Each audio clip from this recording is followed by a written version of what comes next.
Hi everyone, how are you? I hope that you're doing well. I've just got to talk about this case. It is bothering me so much for so many reasons. It is the case of missing teenager Sebastian Rogers. He has been missing now for almost, 4 months. He disappeared on February 26th. So I guess tomorrow makes that 4 months. I need to say right now that I'm going to do this video under fair use, under the Fair Use Act and disclaimers in Section 107 of the Copyright Act of 1976. Allowance is made for fair use using the four-factor balancing act test, that only a small portion of the original material is used, that new work is critique, satire, or education, and that the commercial value of original is not diminished, and that new work is predominantly original product of user. And I sourced that from the Emerging EdTech and Termly. Now, those of you who know my channel know that I don't really need to say that, but just because the YouTube bots are out in force, they like to hear you say something about fair use. So, fair use, fair use, fair use. Right here on my screen, I am showing you, as I want to make the focus of my video, at least, about Sebastian, because I feel like what is going on now is possibly reflective of what was going on in Sebastian's life, is that the focus is taken off of Sebastian and it's about the adults. And the adults in his life, in my opinion, were not doing a very good job of making sure that he was their priority. Now, that being said, I do not feel that his parents, either his biological parents or stepfather, are involved in any way. I do not feel that they were being intentionally neglectful nor abusive to him. I believe that there were other things going on in those adults' lives, as there is right now, as it's a very tough time in our world for adults, for families, financially and otherwise. It's very hard to support a family with one income on a regular basis, but especially right now. Therefore, when you are coming of age and not feeling like you're important, that is more common than it is not common, just because of the way that our world is set up. And I believe that that's what was happening in that home. That being said, Sebastian has been referred to as a baby, a child, and something that I'm not going to repeat because it doesn't need to ever be repeated, what this person says that 32 bloomin' idiots are given money to, because she's now funding herself to go and fuck up another investigation like usual, because to her it's a prepaid vacation, or she can go and have, how much is it that she budgets out for meals? And let's not forget, instead of thank you, she says, make sure it's hot next time. Whatever. Okay. That person, as well as every other tragedy pimp, is on brand for taking this as an opportunity for them to have paid travel, as opposed to keeping the focus on what is really going on. And that is that we have a missing child. I'm calling him a child because he's under 18, and because I'm a mom of 6 and I've housed countless runaways, and I've been a runaway. So to me, he's a child. My, almost 40-year-old child is a child to me. My children are my children. I'm the mom. Okay, so I'm calling him a child, but what he was referred to was baby, making it sound like he was incapable of taking care of himself, and he certainly is not. One of the confusing factors that is going on right now is because in our society where everybody has to be offended about everything, there is a word that was well understood, and that word or term for a certain type of autism was referred to as Asperger syndrome. Now, because our world has to redefine everything to make sure there's no history with a word, they cannot use that word anymore because that name has terrible, terrible implications to that name. Whereas the term in our society was where we knew that it was a person who maybe was just a little bit quirky or, saw things a little differently, but nonetheless brilliant and nonetheless capable of everything and more. They just did it a little differently to their own beat of the drum, if we will. Well, we can't say that term anymore, although I feel like that term defined the type of autism that Sebastian Rogers reportedly has. That term is now put in a blanket term of being on the spectrum of autism, and from what I understand, there are 5 levels of it, but I am very much out of the loop for autism. I apologize in advance. That being said, as much as I don't like to go here, but this is really, really bringing up some PTSD and some tough issues for me. So I will try to hold back my anger, but as you all know, I am what I am. I'm honest. Most hated and harassed YouTuber. I am not monetized, so I get hated and harassed for free. So welcome to my world. I began being a pathological runaway at the age of 12. I was being unspeakably abused at the hands of my stepfather, and my mother didn't have the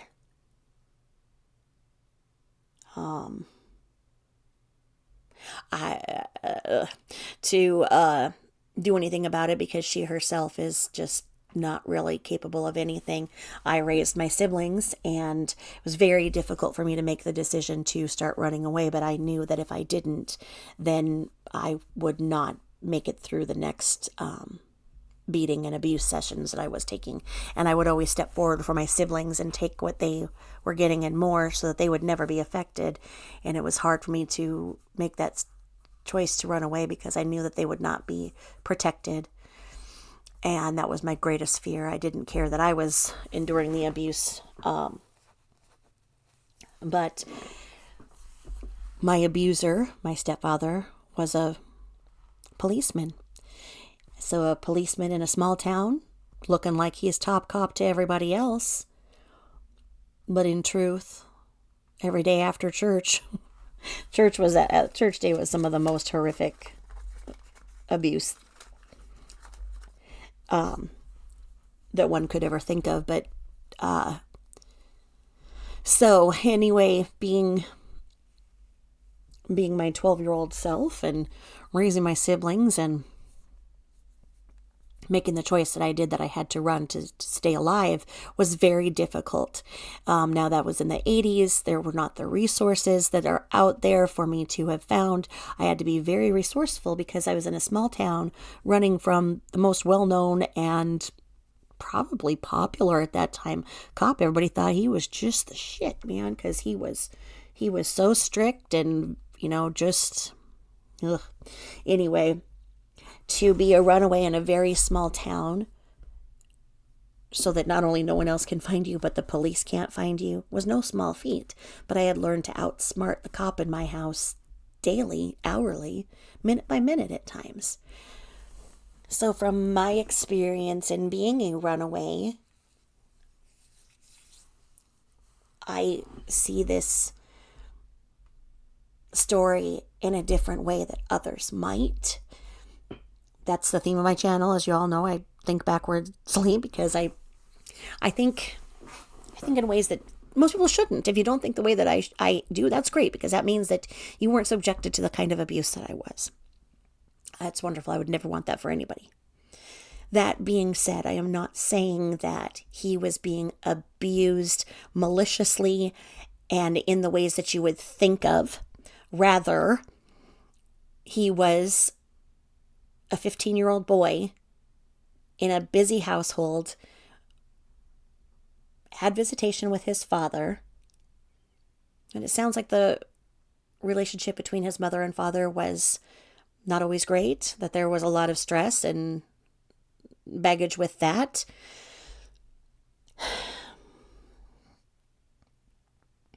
What I want to say is that right now, while there are searches and people making so much money off of going and searching and everything, I don't think, and this isn't my opinion, and I hope that I'm right. I hope that I am not proven wrong. But I feel that there's a very good chance that he's alive. When somebody can counter and say, but it's been 4 months, the statistics aren't there that he's going to be found alive. One can do the flip side and say it's been 4 months, and the fact that he hasn't been found, as in his remains, is also positive. In today's world with digital technology, you would have endless ways of staying hidden. Now, I hear you all out there yelling, no, his parents said that he didn't have the internet, that he wasn't allowed to be on the internet.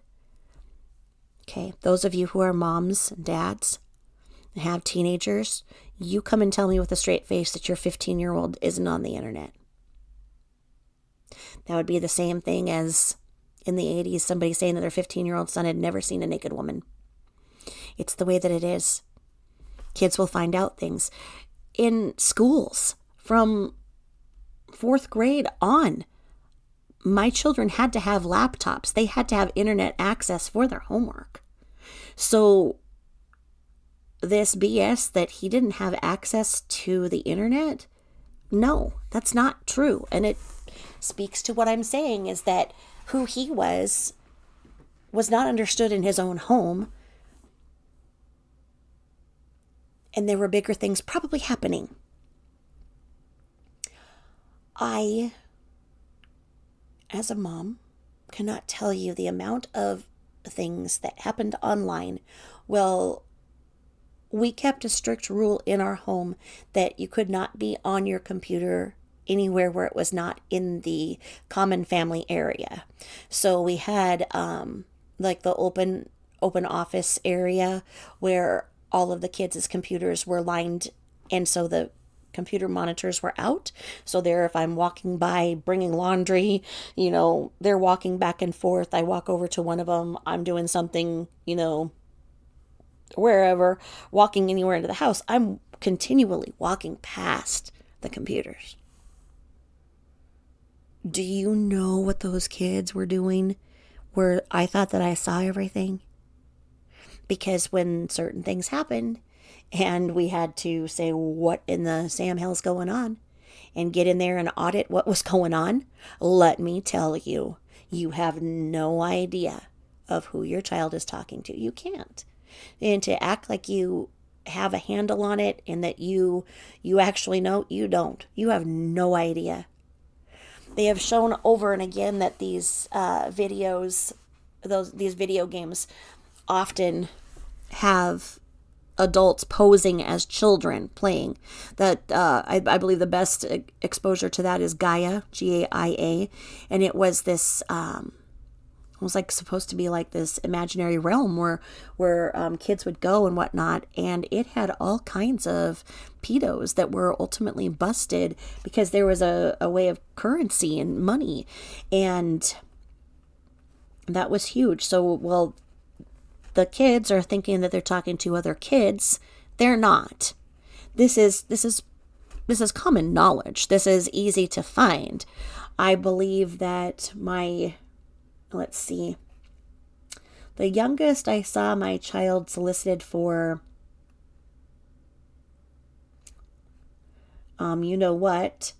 was when he was playing a video game. And it was one of the real basic ones, just a little Disney one. I think he was going into kindergarten, so about 4. And this thing pops up on the screen, and I'm going, oh my God. My God. So these little things where you think that you just got your kid looking at, what the carryover, what they're watching on TV. Then it has the corresponding computer program. Club Penguin was one that my kids played a lot, and it ended up having a lot of weirdos. These weirdos are good at what they're doing. They tell the kids what to do, how to hide things from their parents, and then they subsequently systematically blackmail the kids. So they get the kid to do something, and then they'll tell the kid that, hey, they're going to do this and that to their parents if they don't do this and they don't do that. And it's everywhere. Now, when somebody asked, I think it was the stepdad who said that he set up his son with a Gmail, and I believe that the last thing I heard was that one set of computers was returned to the family and one set has not yet been. That is where the answers are. Most likely the police are reaching out to federal investigators that can forensically take apart a computer, a phone, and really look and see who Sebastian was in contact with, where they were. Did somebody lure him out? Did he think that he was talking to somebody who was going to be his friend, and it turns out that it's somebody who doesn't have the best interest in place for him? As a 15-year-old boy, you're figuring out who you are. And what if he was heading in a different direction that is not typical? What if he was exploring other types of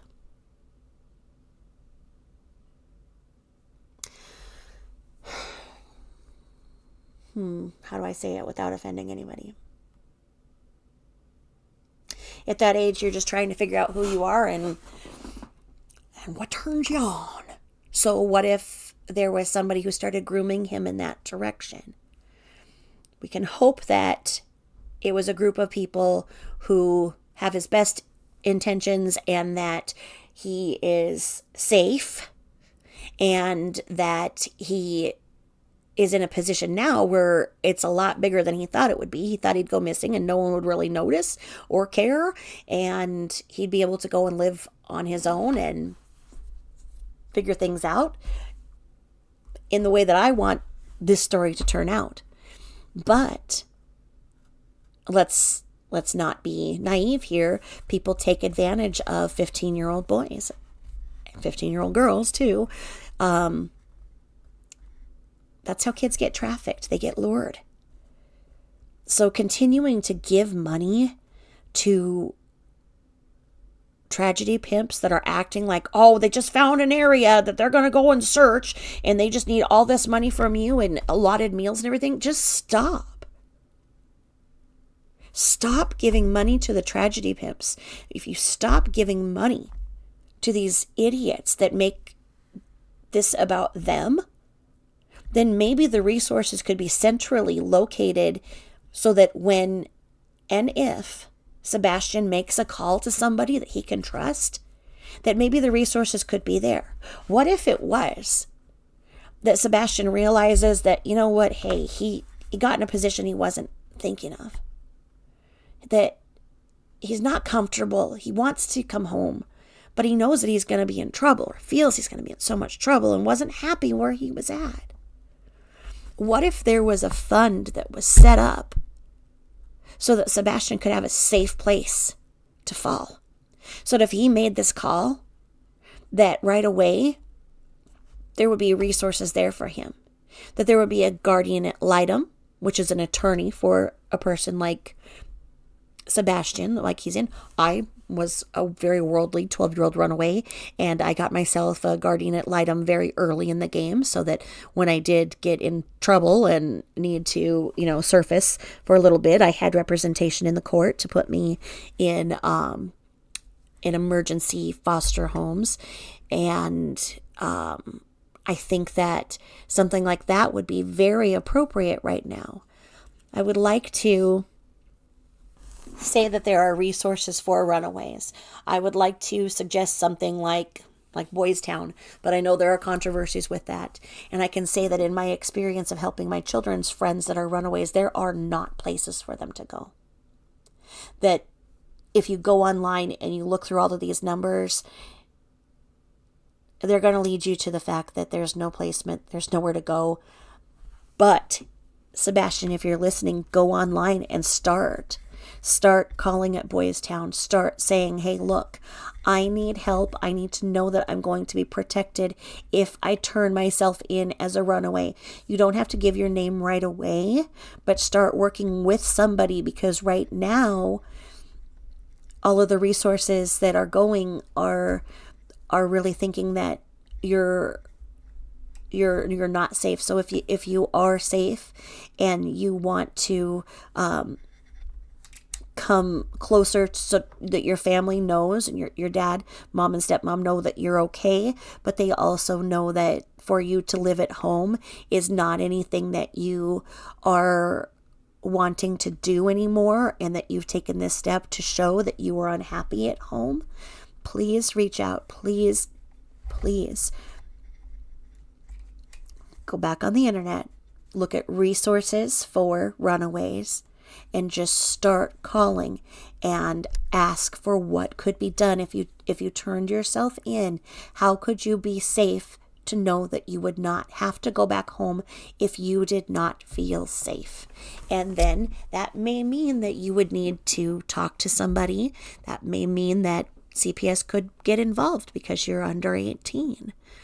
That's okay, because right now you know that the whole world watching cares about you and sees that you are not feeling safe, loved, important, valued, whatever feeling you are not feeling that caused you to leave. Those things are very real feelings, especially at 15, especially when your mom remarries somebody, especially when you're trying to become a man and you were the man of the house and a new man comes in.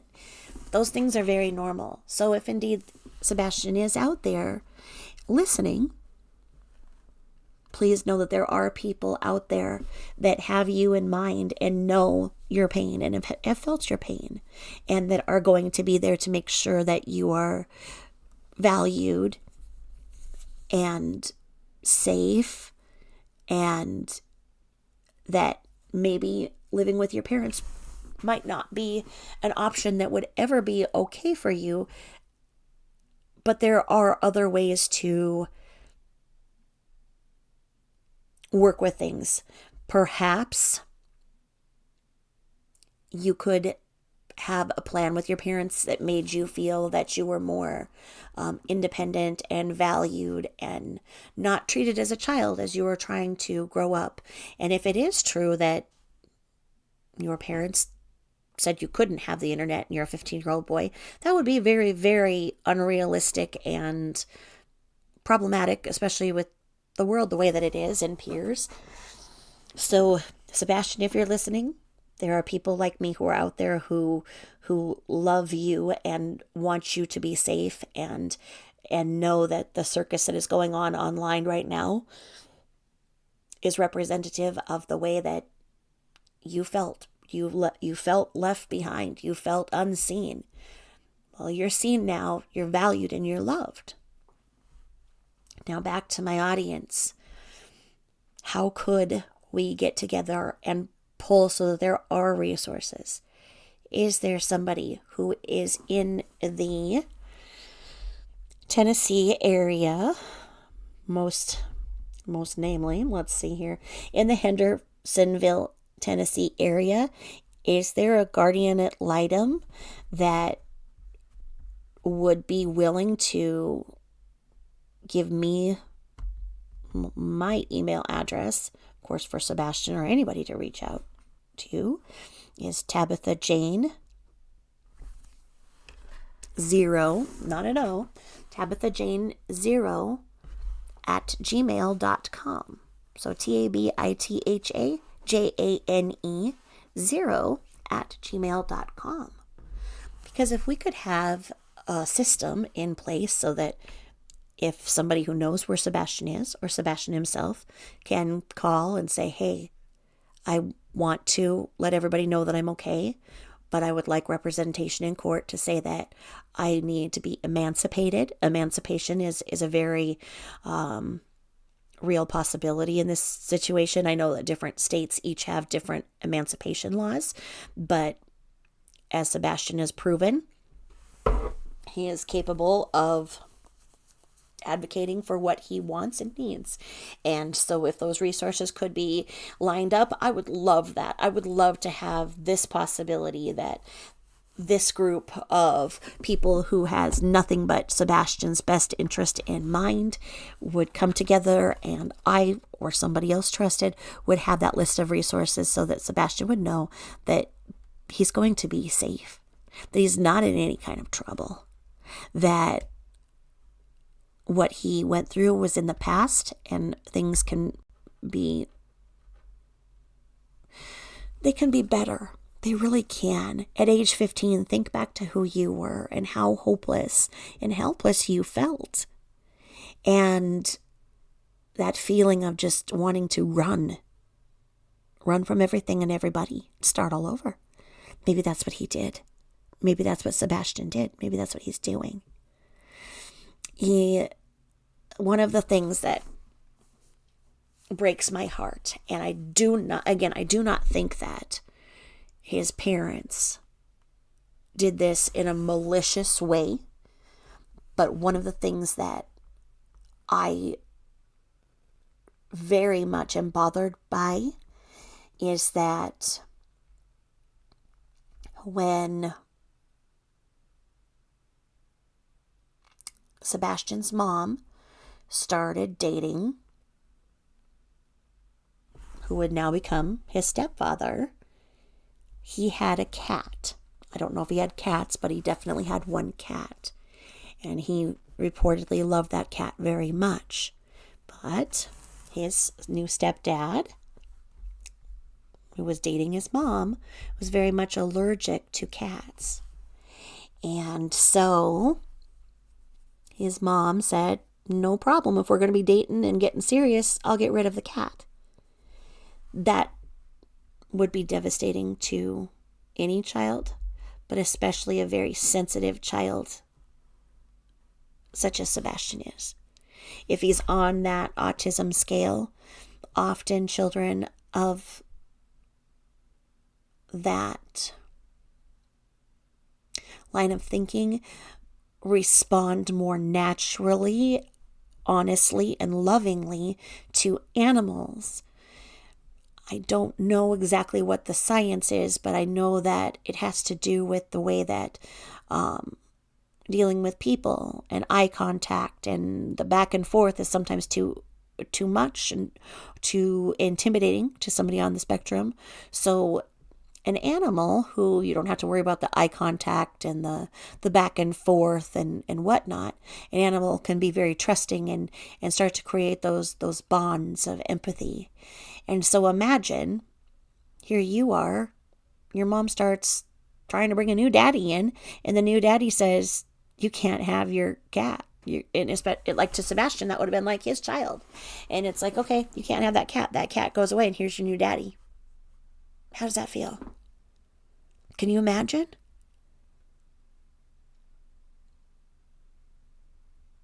I get along with animals much more than I get along with people. I'm very allergic to animals. In fact, dogs and horses put me into anaphylaxis, but I love them. My cats are my children. And one of them,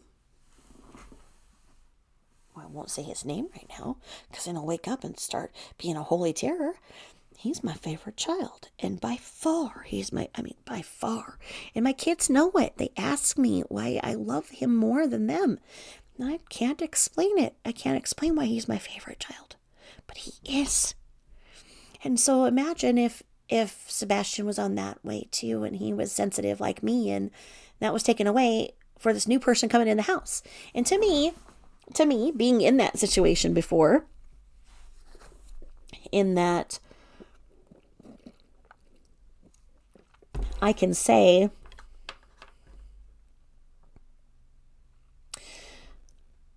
getting rid of the cat doesn't take away all the cat hair and dander that's already been done. So take a Claritin or an Allegra and buck up and shut up. The cats are there. It's like the animals were there. The animals are attached. It's not fair to give them away once they're bonded because somebody new is coming into the picture. And I say that as a person with severe allergies. I take my Claritin and my Zyrtec and everything else daily. and allergy shots and everything else, because it's important to me to have pets. Now, I've seen in comments where people have said the same thing, that, oh, whatever Sebastian likes, it's taken away. He liked the cats, given away. Liked the snakes, given away. I see him holding a snake here. I don't know that backstory there. But if that was also a thing, if you look at this child grinning ear to ear with his snake, and then that's also taken away, come on.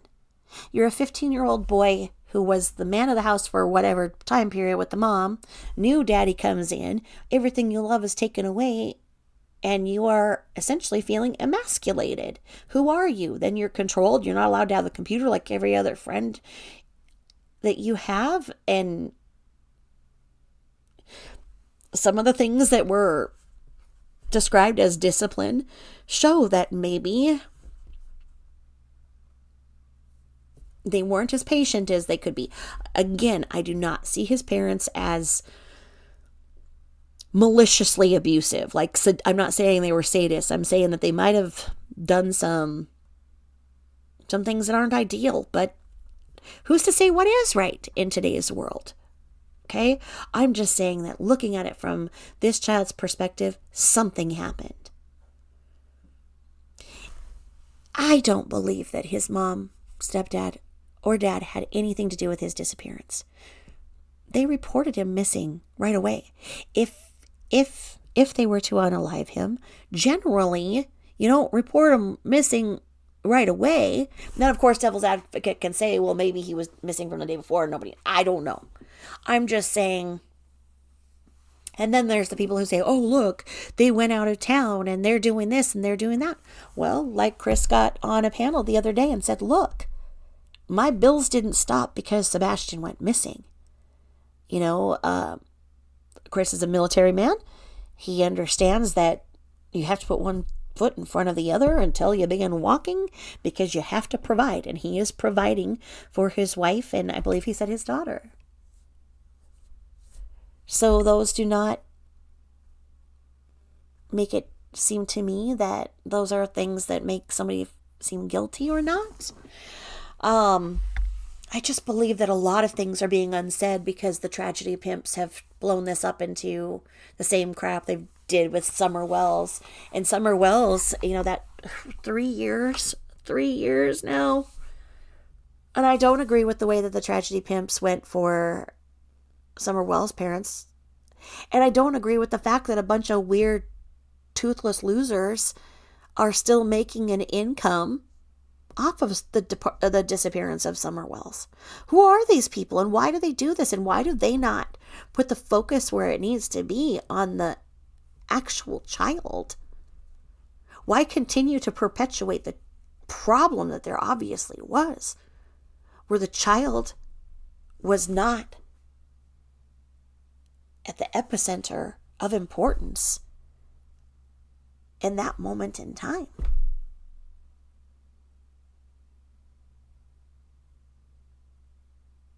Parenting isn't that difficult. You just need to smile, laugh, enjoy your children. Going around acting like you're running a jail or military installation is just, it makes life a lot harder on you than it does them. Just lighten up. Everybody just lighten the F up. Take your kids out, buy them ice cream, take them swimming, enjoy life. See the world through the eyes of your children. Make your children know that, you know what, hey, you might be tired, you might be sick, you might be in pain. You don't mean to take it out on them. Let your kids know if something else is going on, that you're stressed out, that, you know what, it sucks, but you've got to work because you've got to make this house payment and the world sucks right now, and they're going to know it when they're on their own, but, you know, you'll let them live with you until, you know, they decide that they want to leave. Let your kids know that they're safe and loved, and I know that so many of you do that and understand that. And for those who are taking advantage of the situation once more, shame on you. Disgusting. As you will probably all find out, the same idiot that has 32 grinning idiots giving her money to go on another paid vacation went into town acting like she has another hot spot to search for Sebastian. And then basically it appears that the hotel gave a wake-up call and she answered it and is now blaming other people and saying that she was stalked and she was threatened. And now when I stopped watching, the person who was covering it, this person was waiting for the damn cops to show up. So the cops in that town where she just went to go and look for Sebastian, of which she referred to Sebastian in a term that I'm not going to repeat. In terms I'm not going to repeat. You'll hear. I don't know who would support that, but anyway.